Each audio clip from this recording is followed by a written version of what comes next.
여러분, 썰마마입니다. 안녕하세요. 한국의 전라도가 고향인 저는 어느 사대부 종가 집안의 둘째 딸로 태어나 어린 시절은 아주 곱게 자랐습니다. 지금은 미국 시민권자입니다. 제가 어린 시절 종갓집에서 아들을 못 낳는다고 구박을 받고 있던 엄마가 할머니한테 사정없이 집안에서 친정으로 날탕 쫓겨나셨습니다. 쫓겨나신 어머니는 친정집에 수치라고 친정집으로 돌아가지 않으시고 우리 삼모녀는 그냥 서울로 올라와서 중앙시장 근처에 단칸방에 자리를 잡았지요. 어머니가 중앙시장 입구 노상에서 김밥을 예쁘게 말아서 파셨고 우리 삼모녀는 팔다 남은 김밥으로 살면서도 결코 어머니는 남의 신세를 조금도 안 지셨고 그렇게 살을 비비고 살면서 행복했습니다. 그러던 어느 날 비가 와서 언니와 나는 우산을 들고 엄마의 노점으로 갔습니다. 그런데 멀리서 보니 안절부절 비닐을 김밥 광주리에 자꾸 덮으시면서 우시는 엄마의 어깨가 느껴졌습니다. 늘 자세가 꼿꼿하신 엄마가 우는 모습을 우리는 한 번도 보지 못했습니다. 사실은 그날 노상에 있던 그 김밥이 다 팔려야 다음날 언니 중학교 입학금을 마련할 수 있었던 것이었지요. 끝내 우리 삼모녀는 언니 중학교 입학금을 마련하지 못하였지요. 그것보다 1년 후면 연년생인 내가 또 중학교를 가야 한다는데 한 사람이라도 무사히 보내자는 목표로 언니는 진학을 포기했고 바로 미신 공장에 취직을 하였습니다. 그렇게 우리 삼모녀는 엄마랑 언니가 버는 돈으로 내가 대표로 공부를 하기로 한 대로 저는 무사히 중학교를 졸업했고 또 고등학교에 입학을 하였지요. 그러자 동네 사람들이 수군대기를 아니 저 과부가 미쳤나비요. 김밥 장사하는 주제에 어떻게 딸애를 고등학교를 다 보낸디야? 미쳤군 미쳤어. 아 학교가 밥을 먹여줘? 일을 해야 밥을 먹지. 일을 해야 참 그 답답해 죽겠어. 그렇게 수군대는 주변 사람들 속에서 어느덧 내가 대학생이 되었던 그 어느 날 우리 삼모녀 집에도 처음으로 경사가 하나 생겼습니다. 언니가 애인이 생겨 바로 결혼을 한다고 우리 단칸방으로 예비 형부와 같이 인사를 하러 온 것이었지요. 예비 형부는 해병대 제대한 지 한 달도 안 된다고 군대에서 입던 마리인 복장을 그대로 입고 왔습니다.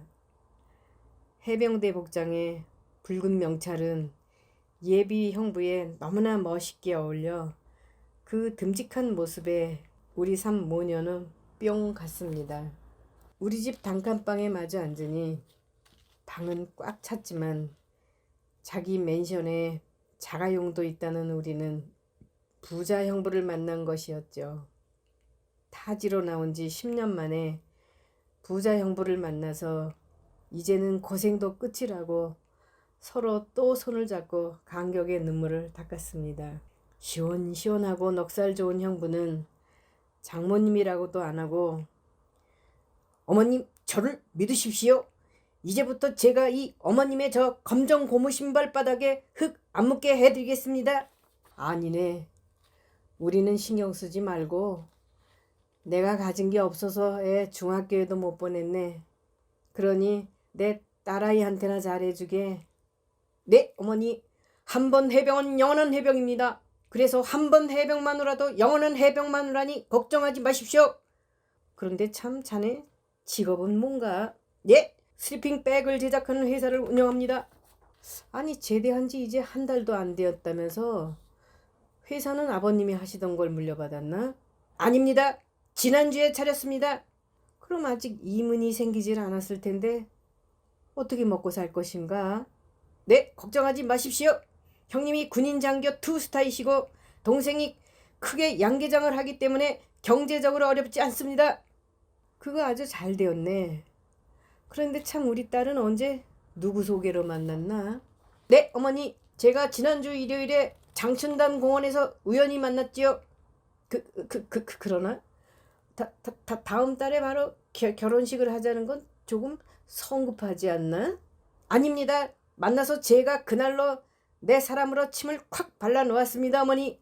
집으로 돌아가는 형부는 해병대 복장으로 꼿꼿하게 걸을 때마다 새소리를 내면서 착착 걸어가서 엄청난 세단 승용차를 타고 붕 소리를 내며 멋있게 사라졌지요. 아까운 형부 놓칠까봐 아닌 밤중에 홍두깨처럼 없이 결혼식을 준비하느라 우리 삼모녀는 돈이 모자라서 머리에 쥐가 날 뻔했습니다. 어쨌든 언니 결혼식은 무사히 그렇게 끝냈지요. 그런데 언니는 결혼해서도 계속 공장에 다니고 있었습니다. 언니 집 방문도 결혼 전에 가구 드릴 때 딱 한 번 가본 동부 이천동 아파트였죠. 거기서도 결혼 후 6개월도 못 살고 다른 곳으로 이사했다고 들었습니다.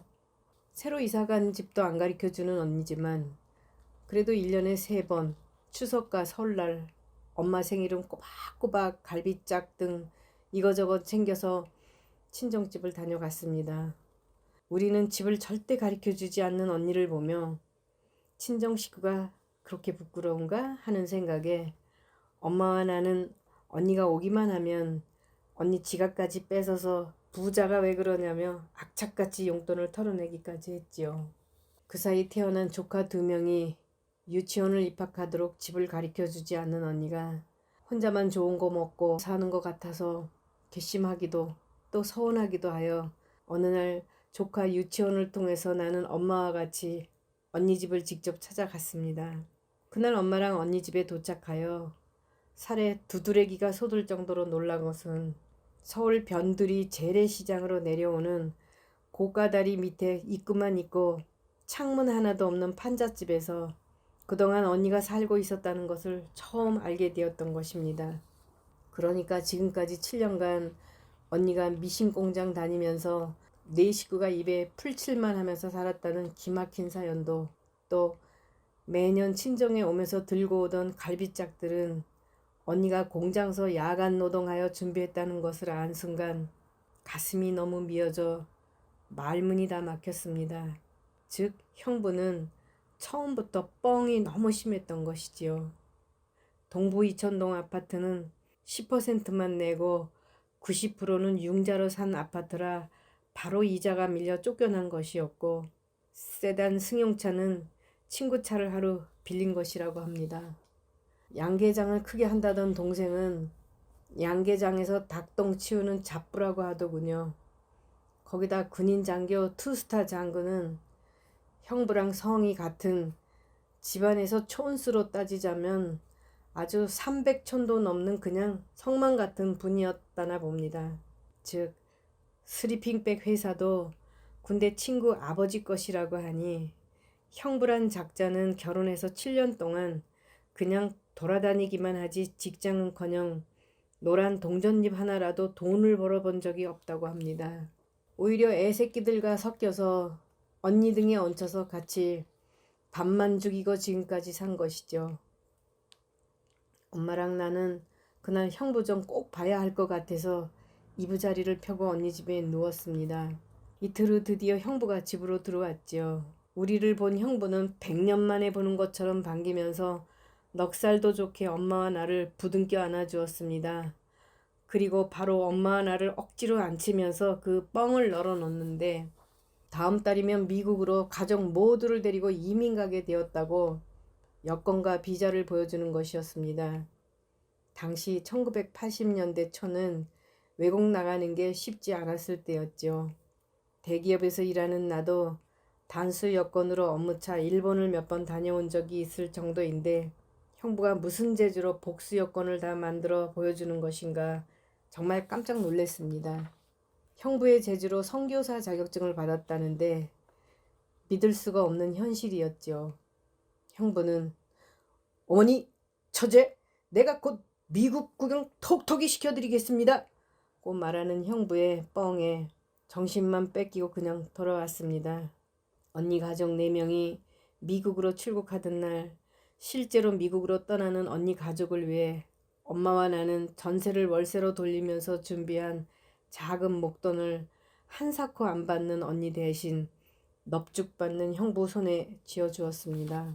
보름 후 언니한테 미국에 잘 도착하였다는 편지도 받고 우선 안심도 했지요. 그렇게 4살, 5살 꼬맹이 둘을 데리고 미국으로 떠난 언니는 딱 한 번의 편지 외에는 10년이 넘도록 연락이 두절되었습니다. 그 10년 동안 나도 결혼하여 낳은 애들도 초등학교에 다닐 정도로 컸는데 미국으로 간 너무나 그리운 언니는 강산이 변하는 세월 동안 도무지 강간무소식이었고 연락할 길도 찾을 길도 없었습니다. 그동안 나는 대기업에서 일본 지사에 파견되어 중역 반열에 들었고 일본인과 결혼하였습니다. 즉 우리 3명밖에 없는 산모녀는 각 한국, 미국, 일본 이렇게 3개국에서 따로따로 살고 있었던 것이었죠. 그러나 너무 보고 싶은 언니, 오늘날 지금의 내가 우뚝 선 것도 학교를 포기하면서 내 학비를 벌었던 언니의 희생이 있었기에 가능하였다는 생각에 주변이 조용하기만 하면 나는 언니 생각에 눈물을 흘렸습니다. 나는 언니가 너무 그리워 도저히 가슴에 뭔가 걸린 것 같은 추억을 버릴 수가 없어서 언니가 10년 전에 처음 보내준 빛 바랜 편지 주소를 들고 미국으로 무작정 떠났습니다. 내가 미국에 도착한 주소지는 로스앤젤레스의 어느 한인 교회 주소였죠. 그러나 그 교회는 일요일 오후 2시부터 5시까지 3시간만 임대를 낸 한인 교회이고 나머지는 미국인들이 운영하는 교회였습니다. 나는 일요일까지 며칠을 더 기다렸다가 2시에 타이밍을 맞추어 한인교회로 다시 찾아갔습니다. 그러나 10년 전에 언니 가족을 기억하는 사람은 아무도 없다는 것을 안 순간 참으려고 노력을 해도 주책 없이 눈물이 자꾸 흘렀습니다. 나는 LA에 더 머물면서 한인 식당과 세탁소, 식품점을 하나씩 더듬다가 몇 년 전에 교회 임대가 끝난 전임 목사님을 만나게 되었습니다. 다행히 목사님은 언니 가족 사진 속에서 언니를 알아보셨습니다. 언니 가족 4명은 교회에서 제공하는 한 끼 국수로 끼니를 때우면서 교인 집을 전전하면서 잤다고 합니다. 그러다가 몇 년 전 같은 교회 식구의 소개로 언니가 취직을 해서 캐나다 근처 시애틀로 떠났다는 소식이었습니다. 거기서도 비행기로 3시간 정도 가야 하는 거리로 언니는 떠나고 없는 것이었죠. 나는 언니를 취직시켜 주신 분의 연락처를 손에 쥐고 이리저리 헤매서 드디어 언니 직장까지 무사히 찾아왔습니다. 언니 직장은 한마디로 그냥 난지도 쓰레기 산이었습니다. 출근한 분들이 여기저기 흩어져 직접 쓰레기를 분리하는 작업을 하느라 머리에는 번거지들을 쓰고 있고 마스크를 하고 있었습니다. 저는 수백 명이 쓰레기를 분리하는 속에서 한 사람씩 얼굴을 맞대면 확인을 하면서 언니를 찾아 헤맸습니다. 그러는 동안 나도 얼굴이 숯검둥이가 되었고 겨우 찾은 언니도 나와 두 눈동자가 마주쳤는데도 설마 서로 한동안 알아보지 못했습니다. 언니랑 나는 난지도 쓰레기 더미에서 얼마나 부둥켜 안고 서로를 부르며 울었는지 좀 안정이 되자 시간이 2시간이나 흘렀다는 것을 알았습니다. 나는 언니에게 언니, 형부는 미국까지 와서도 땡전 한 푼 안 벌어? 그래도 내가 직장이 있으니 지금은 안정되었어. 형부는 미국서도 집 나가면 언제 돌아올지도 모르겠고 미국에 처음 왔을 때 애들 데리고 교회 식구들 집으로 전전하다 보니 민폐 끼치는 게 너무 미안하고 힘들어서 그때는 그냥 죽는 것이 나을 것 같다는 생각이 들어서 매일 망설이다가 어느 날 진짜 죽으려고 강가에 가서 앉아있다가 보니 괜히 눈물이 자꾸 나와서 우는데 딸이 같이 울어주면서 엄마 울지마 울지마 엄마 하면서 내 눈물을 자꾸 닦아주잖아. 그래서 죽지도 못했고 지금은 직장도 있고 애들 둘 다 고등학교 다녀. 그날 밤이 새도록 못다한 이야기를 나눈 나는 다음날 일본 남편한테 전화를 걸어 5억을 일본에서 미국으로 다이렉트로 붙여받았습니다. 한 달 동안을 언니 집에 머물면서 스키장 근처에 있는 모텔을 통째로 사서 주고 조카들 좋은 대학에 보내라고 단단히 부탁을 하고 돌아왔지요. 그 후 각 상계국에 따로 사는 우리 3모녀가 미국 시애틀에 한번 모두 모여서 캐나다까지 사냥을 다녀온 일은 어머니의 마지막 선물 여행이 된 우리 세 모녀의 아름다운 추억으로 남았습니다. 썰마마 이론. 가족 중 누군가 한 사람이 성공한 것은 분명 또 다른 한 사람의 희생이 있어서인 경우가 많습니다. 혹시 그런 가족의 희생을 여러분은 깜빡 잊지는 않으셨나요? 매주 금요일 또 찾아뵙겠습니다. 감사합니다.